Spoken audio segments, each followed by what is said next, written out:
Hello students, welcome to the class. Chapter number 19, perimeter area is going on. Today we will discuss the next topic of this chapter, area. Previous class में हमने perimeter discuss किया था. Now we will study about area. So what is area? Student, perimeter तो था हमारा the length covered by the boundary of any figure. But area will be the surface covered by any boundary of any figure. So, the region covered or area covered by a closed rectilinear figure is called area. यानी कि area अगर हम किसी shape का पूछ ले तो वो शेप कितनी जगह कवर करेगी, वो हमारा एरिया होता है, यानी कि रीजन कवर्ड. इट मीन्स अगर स्क्वायर की बात करें तो स्क्वायर जितनी जगह लेता है that is the area of square.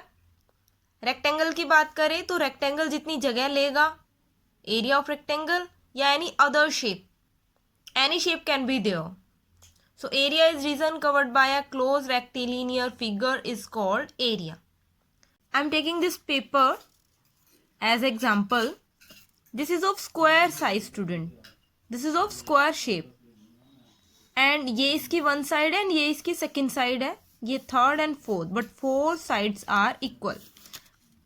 If I place this paper on this page of notebook, तो ये इसमें इतना स्पेस कवर कर रहा है. ओके स्टूडेंट्स, इट मीन्स जितने इसने ये स्पेस कवर किया है वो इस पेपर का एरिया हो गया. स्टूडेंट, पेरीमीटर तो सिर्फ ये लेंथ ऑफ दिस बाउंड्री होता है, बट एरिया होता है कि इसने सेंटर से लेके हर एक कोने पर, हर एक पार्ट पर इसने ये कितना पेपर कवर किया है, तो वो हमारा एरिया होता है student. Now if the dimension of this paper is 5 centimeter to this side and 5 centimeter to this side, तो ये भी 5 centimeter होगा इसके बिल्कुल सामने, और ये 5 है तो ये भी 5 centimeter होगा. Okay, and you know area is side multiply side then 5 multiply 5, तो इसका एरिया 25 सेंटीमीटर स्क्वायर हो जाएगा. Similarly we can see about a rectangle. This is the shape of the rectangle. इसमें this one is our length and this one is our breadth, and length is more than breadth, यानी कि one side less होगी and one side more होगी. Okay student, तो जो भी length और bread दी जाए, इसको अगर मैं यहाँ प्लेस करती हूँ तो इसने इतना सरफेस कवर किया है, इतना सरफेस कवर किया है, और ये ही इसका एरिया है. So these are shapes of rectangle and square and rectangle for finding the area.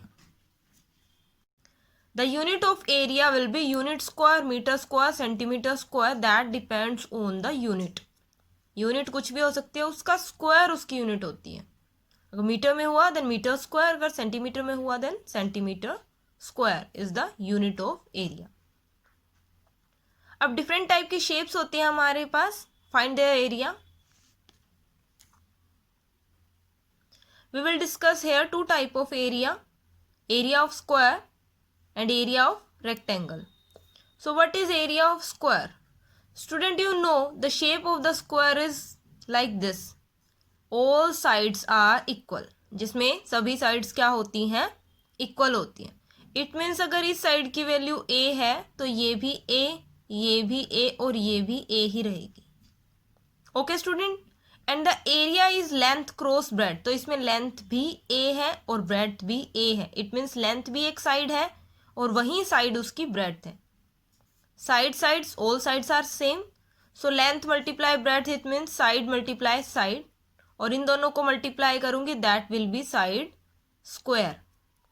So area of square is side square, और साइड की वैल्यू हमारे पास a है तो ये बन जाएगा a square. Okay students, area of rectangle. Rectangle हमारा इस शेप का होता है जिसमें ये लेंथ होती है और ये ब्रेड्थ होती है, ये भी सामने वाली लेंथ और ये ब्रेड्थ. बट हम 2D, 2 डायमेंशन के किसी भी फिगर के 2 डायमेंशंस को मल्टीप्लाई करते हैं फॉर एरिया. तो एक डायमेंशन इसकी लेंथ है और एक इसके परपेंडिकुलर ब्रेड्थ है, तो length multiply breadth will be the area of rectangle. Area of rectangle is length multiply breadth. What is length? L. What is breadth? B. So area is L multiply B. and unit will be same for both. Now we will see some question based on it. Find the area of square field whose length is 20 meter.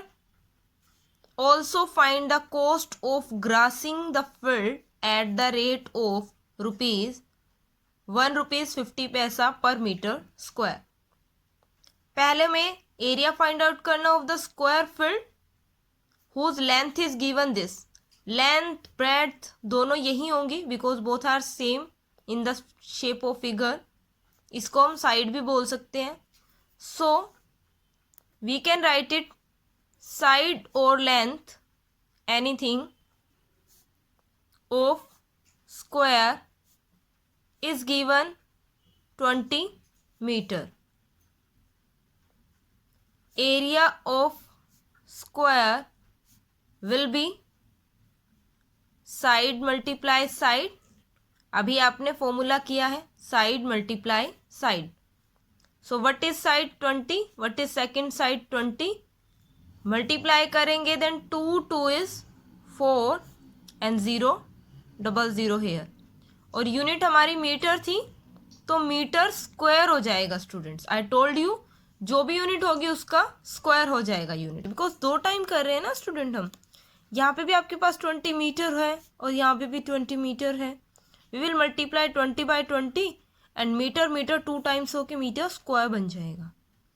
Now we need to find the cost of grassing the field at the rate of rupees this. Students कहने का मतलब है कि वो उस field के अंदर अगर ग्रासिंग करते हैं तो 1 मीटर स्क्वायर पे इतना चार्जेस लगता है. जो लेबरिंग होती है, जो लेबर्स होंगे जो उस पर ग्रासिंग करेंगे वो 1 मीटर स्क्वायर के हिसाब से 1.50 पैसे डिमांड करेंगे. तो टोटल एरिया कितना आया है आपका 400 मीटर स्क्वायर और 1 मीटर स्क्वायर पे इतने चार्जेस लग रहे हैं तो 400 मीटर स्क्वायर पे कितना होगा. सो see here cost of grassing of 1 meter square field, that is rupees 1.50. It means 1 rupees 50 paisa. But we have the total area 400 meter square. तो उसके लिए कितना हो जाएगा 1.50 मल्टीप्लाई 400. वाई स्टूडेंट, मैंने आपको बताया था कि 1 के लिए जब भी कोई वैल्यू दी होती है और 1 से ज़्यादा हम कोई वैल्यू पूछ लेते हैं, in that case we always multiply. Okay, तो आप इन दोनों को मल्टीप्लाई कर दोगे, you will get the result rupees 600. Okay student, so this will be the total cost for grassing overall the field 400 metre square. Firstly उन्होंने area find out करने के लिए कहा था. आप एरिया फाइंड आउट करोगे by putting the formula. Length given है. उसके बाद उन्होंने ग्रासिंग के लिए टोटल चार्जेस पूछे थे. तो 1 मीटर स्क्वायर पे हमारा 1.5 रुपीज़ लग रहा है 1.50. तो 400 मीटर स्क्वायर पे कितना लगेगा हम उसको मल्टीप्लाई करके सॉल्व कर लेंगे. One more question is here. Find the length of rectangle if the area and the breadth are 280 meter square and 14 meter respectively. We need to find length. हमें ये एरिया गिवन है and breadth, ये breadth given है. Length हमें find out करनी है. So what is given? The given quantity. Firstly आप हमेशा वर्ड प्रॉब्लम में गिवन क्वांटिटी लिखोगे 280 metre square and breadth is given 14 meter. You know the formula for area, that is length multiply breadth. Okay students, अब आपको ये formula पता होने के बाद जो जो क्वांटिटीज गिवन है you will put that. Area is given 280 metre square.